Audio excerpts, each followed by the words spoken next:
All right, now that I've mastered the press, I've gotten everything from standing. Now we're going to take it to the ground because we're going to start building up the capabilities, building up the ability to perform a get up. Now, I like the get up because similar to the bench press, similar to the windmill, it's going to give me the ability to build strength from a multitude of directions and also allows me to get my body through a wide variety of spatial positions.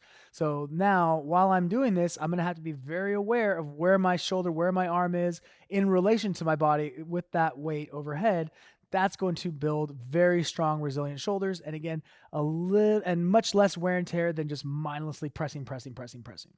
Now, in order to build up to this, we're going to do a lot of these things without any weight first to show to be able to test and see if our client or ourselves have the ability to hold these positions. Because if we can't hold these positions, we're definitely not going to load them with even more weight. So one of the first movements I like to do, and this is not necessarily an advanced position, but it's not easy either.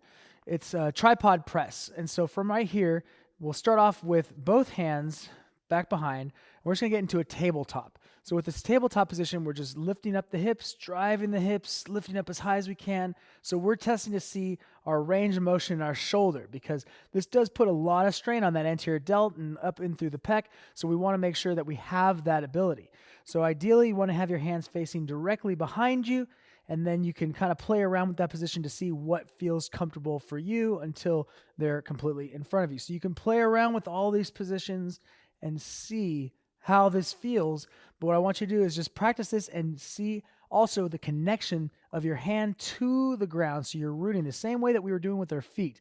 We're connecting ourselves to the ground. We're doing that with our hands, are gripping the ground as we do this.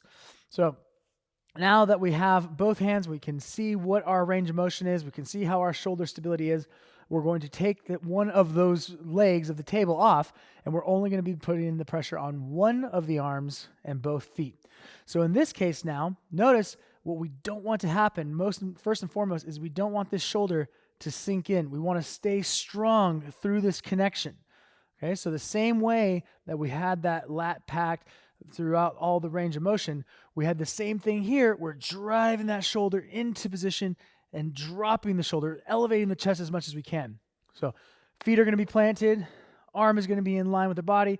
We're going to grip the ground, and as we press, we're going to drive through the hips, press up, and then extend this arm. So we're looking up at the arm as we're doing this, but it's going to be one